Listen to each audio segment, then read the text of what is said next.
Hey, today we're going to do some stuff with Reverb.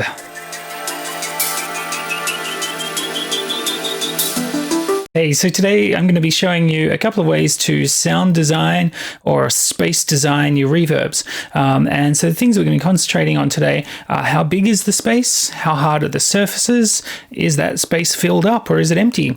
Where's the listener? And then the last thing that we're going to pay attention to is some mix concerns. Now, these are questions that I ask myself when I'm building a reverb, whether it's a preset or whether I'm just dropping in a blank reverb and then I'm building it up from scratch for a tune. And these questions kind of get to the heart of what's the space that your sound source lives in. I like to be a little more subtle with my space design and try and think about what's the actual construction of the space like. And that helps me set the settings of my particular reverb plugin. Today, we're going to be using the stock reverb in Ableton. So let's head over there. Okay, so for today's project, I have dragged in a drum loop that I made earlier, and it sounds like this with no reverb. So it's just a little break. What we're going to do is step through building 4 different types of reverb, just as an example, and to show you the sorts of things that I think about when I'm building a reverb. Okay, so first up, we're going to try and model a bathroom, and we're going to do that by thinking about these questions on the side of your screen. So what do we know about bathrooms? They're pretty small, they're highly reflective, and not just in a visual sense, as in an audio sense. So sounds tend to bounce around a lot. They're filled up with hard stuff, and usually there's not a lot of room for the listener, so maybe we don't need to think about it too much more.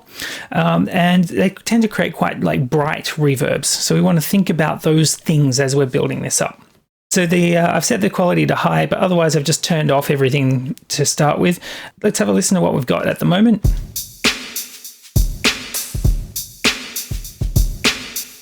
So it sounds like a bit more of a room or a hall to me. What we're going to do is step through these parameters. So the pre-delay, we know that we want that pretty short because it's a small room. There's not really a lot of space for the sound to bounce around before it comes back to us. The shape, if you look on the bottom left, you can see the description of that. With small values, the reflections decay more gradually. With large values, the reflections decay more rapidly. So we know that the reflections in a bathroom decay really gradually. They tend to bounce around for a long time. So we can move shape down a little bit. Much the same with size. We know that the room's small, and we know that smaller values of size give us a smaller sound. So let's drag that down a little. Let's see what we've got so far.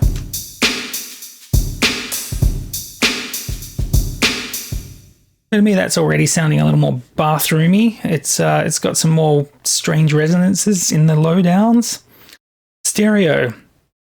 I try to manipulate this a little bit based on the other parameters. Let's increase the stereo a bit because in a bathroom, the sound's just going to come from all sorts of directions. And the decay time. Now, depending on how large or small our bathroom is, we might want to adjust the decay time and the size as well. So let's keep it nice and short.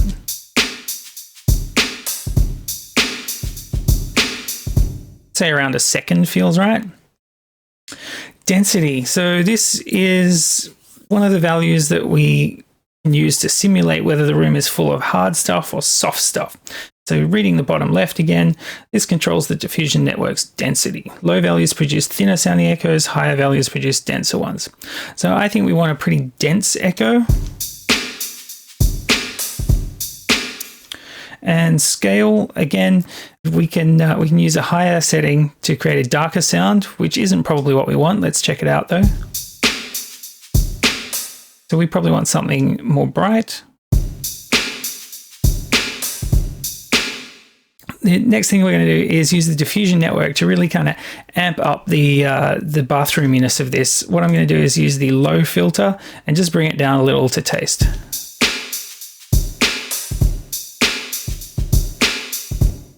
All right, so I feel like we've done an okay job on bathroom there. Let's check it out with and without.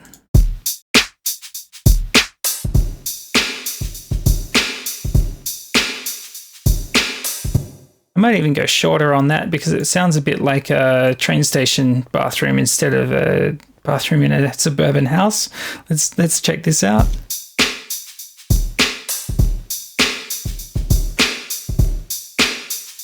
Yeah, that's better. I can imagine that's a bathroom reverb right there.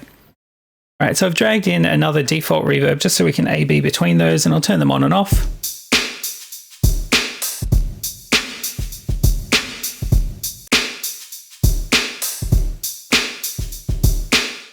So you can see by just thinking about the space a little bit and applying different settings as we go, we can kind of customize a reverb.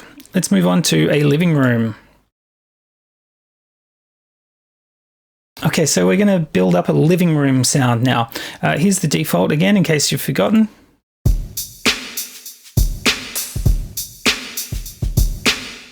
That feels a little bit living roomy to me, but one thing that I know about living rooms is they're filled with soft furniture, so we want to really soften this up a little. Let's use the diffusion network filter, and the default is just have the high down a little. Let's see what that sounds like.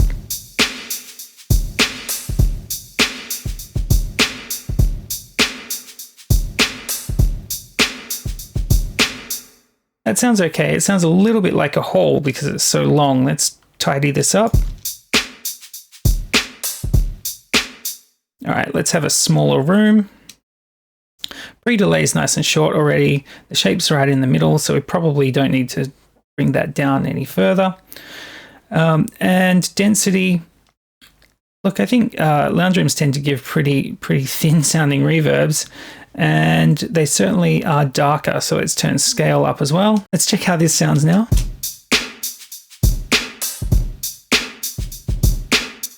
Now for my money, that still sounds a little sharp, so we can use the input processing to cut off some of the tops.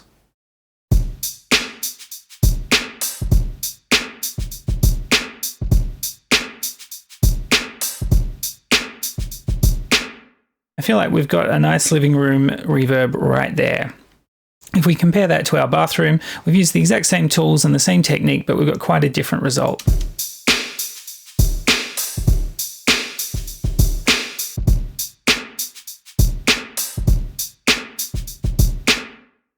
All right, let's move on to a grand hall.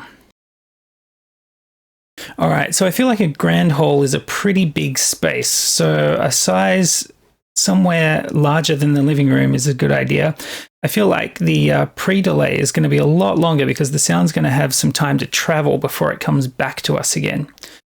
I feel like with shape here, we're going to need to turn that up because we know that our echoes aren't going to come back as richly. Like a grand hall, if you think about it, is going to be filled with furniture, maybe people, and the sound is going to bounce around in all of that and get absorbed and not come back quite as thick and rich. So we want to increase the shape a little.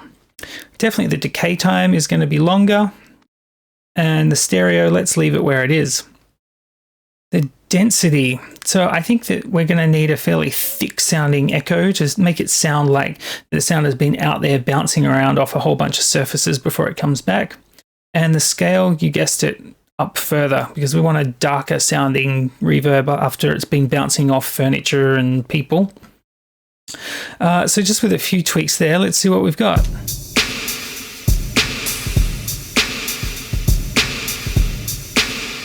Now, I feel like that's okay, except that it's too ringy. There's too much top end to it. Let's use the diffusion network and pull out the tops again.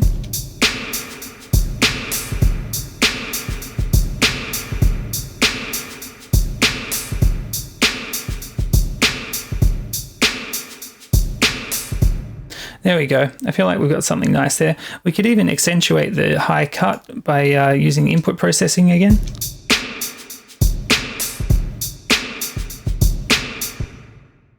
All right, so that's our grand hall. So let's move on to our final example, a stadium.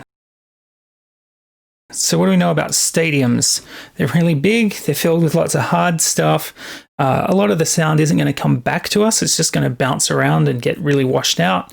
And you're not going to get as many low frequency reflections because low energy is going to have places to escape. So let's design a reverb based around that knowledge. Pre-delay. Probably going to be huge because our sound is going to have lots of room to travel before it comes back to us. So for shape, I'm going to increase this to the maximum because our sound is going to bounce around. Some of it's just not going to come back. Size, we can definitely bump that up. Decay time, definitely we can increase that, maybe even up towards 10. So for density, we're probably going to bring that down because our reverb is going to need to be actually kind of washed out. All right, and for scale, we're going to drop that as well, just a touch. And let's have a listen to what we got.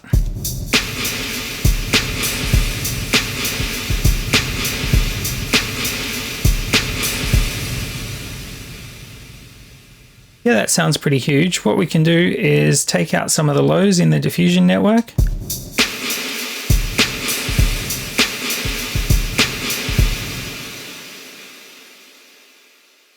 might want to time this pre-delay a little.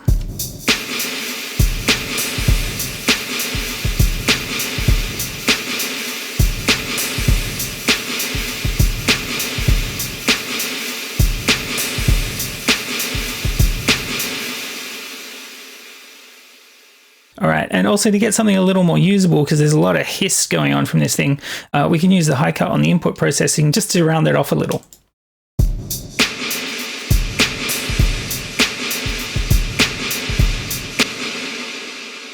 All right, so there we go. We've designed 4 different spaces just by applying a few simple principles and stepping through the available controls. You can do this with any reverb, and you can create all sorts of different spaces. If you just kind of conceptualize what's in there, how large the space is, where the listener is, things like that. And of course, the last thing that you want to think about is mix concerns. Like we did with the stadium reverb just then, we took off a little bit at the top because the reverb was getting a bit unwieldy. You'd also want to adjust the dry wet for each of these and have them be a realistic amount of reverb to the rest of the sound. So I hope that gets you moving down the path of designing your own spaces when you're using reverb, rather than just dumping in a preset and adjusting the decay time. So I really enjoyed designing spaces for my sounds to live in, giving it just a little bit of extra thought about how the sound is operating in the virtual space that my sound is coming from. I think it gives extra character and uniqueness to your sounds if you're actually kind of building a world for your sounds to live in as well. Thanks for watching, and I'll see you in the next video.